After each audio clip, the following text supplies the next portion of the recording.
Hello everyone, as I told you যে আমরা sequentially কিছু ফ্রেজাল ভার্ব শেখাবো যেন আপনার স্পিকিংয়ের লেভেল আরেকটু বেশি হাই হয়। সো আমাদের এখানে আমাদের স্টুডেন্টস মুক্তা আছে। আমি মুক্তাকে আজকে ট্রাই করব শেখানোর জন্য যে গেট দিয়ে কিছু ফ্রেজাল ভার্ব যেটা সব থেকে বেশি ব্যবহার হয় এবং যা আপনার স্পিকিংয়ের লেভেলকে আরেকটু ইমপ্রুভ করে। So let's take a looks. So Mukta, আমরা যদি বলতে চাই এরকম করে যে তোমার পরিবারের সাথে তোমার সম্পর্ক ভালো আছে বা আমার পরিবারের সাথে আমার সম্পর্ক ভালো, তাহলে সেক্ষেত্রে কি বলবো? I have a good relation with my family. I have a good relation with my family. So আমরা বেসিক থেকে বলতে পারি I have a good relation, but এটাকে একটু অ্যাডভান্স করে আমরা বলতে পারি গেট অ্যালং ওয়েল উইথ। কি বলতে পারি? Get Get along well with. সো আমরা বলতে পারি I get along well with my family. I get along well my family.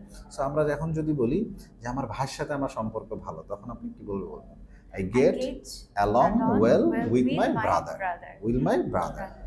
Okay, next, কোনো কিছু যদি আমরা চালিয়ে নিয়ে যাওয়া বুঝি বা কোনো কিছু দিয়ে চালিয়ে নিয়ে যাওয়া, সেক্ষেত্রে আমরা কি বলতে পারি? Survive. সার্ভাইভ। আমরা বেসিকের ক্ষেত্রে বলি যে সার্ভাইভ করতে পারা, কিন্তু এই সার্ভাইভ না বলে আমরা বলতে পারি gate by.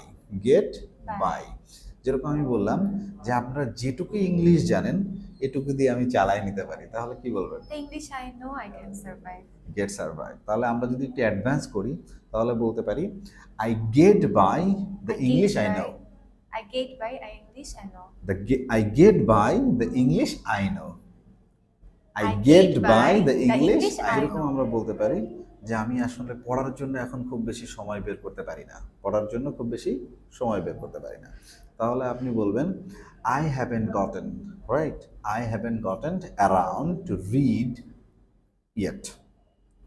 So normally to enough time. Enough time বলতে পারি আমরা, সেক্ষেত্রে আমরা বলবো got around.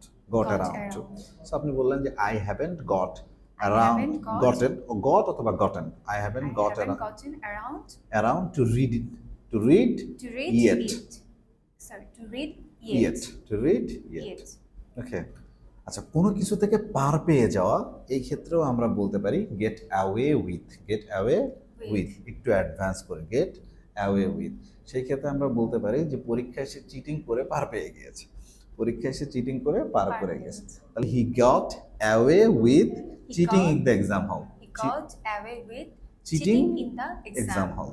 Exam hall. Exam hall. Thank you very much for watching. To learn more, try to subscribe and like our channel. And if you want to improve your English level, you can join Learners Educations.